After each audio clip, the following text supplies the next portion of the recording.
সুখবর সুখবর সুখবর বিএসএনএল এনেছে ফ্রিডম প্ল্যান, একটি limited time promotional offer new ইউজারদের জন্য। শুধুমাত্র $1 বিনিময়ে ঝকঝকে নতুন 5G রেডি সিম পেয়ে যাচ্ছেন। সিম অ্যাক্টিভেট করার টিপস পেতে হলে ভিডিওটি শেষ অবধি দেখুন এবং ভালো লাগলে চ্যানেলটি সাবস্ক্রাইব করার অনুরোধ রইল। কি পাওয়া যাবে? ডেটা পাওয়া যাবে 2GB per day, voice calls unlimited local এবং STD calls, SMS 100 SMS messages per day, SIM কার্ডটি ফ্রি, ভ্যালিডিটি 30 ডেজ। কোথায় পাওয়া যাবে? পাওয়া যাবে বিএসএনএল রিটেলার্স এবং কমন সার্ভিস সেন্টার্স।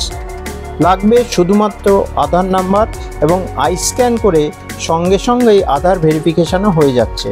এবার আসি সিম অ্যাক্টিভেট করার টিপসে। আপনার মোবাইল থেকে সবকটি সিম কার্ড খুলে নেবেন, তারপর বিএসএনএল সিমটি 1 নম্বর স্লটে ইন করুন। 2 নম্বর স্লটে ইন করলে কিন্তু হবে না। মোবাইল অন রাখবেন, কিছুক্ষণ পরে বিএসএনএলের টাওয়ার আসবে। আমার 5G সাপোর্ট ফোন, তাই তাড়াতাড়ি এসেছিলো। ফোন অনুযায়ী সময় কম বেশি লাগতে পারে। 4G সাইন দেখতে পেলে মোবাইল রিস্টার্ট করবেন। এরপর ফোন সেটিংসে গিয়ে মোবাইল নেটওয়ার্কসে যাবেন এবং সিম স্লট সিলেক্ট করে preferred network type prefer 3G দেবেন। ব্যাস রেডি। তবে সিগন্যাল স্ট্রেংথ আমার মোবাইলের ক্ষেত্রে আস্তে আস্তে বেড়েছিল। সবাই ভালো থাকবেন, সুস্থ থাকবেন।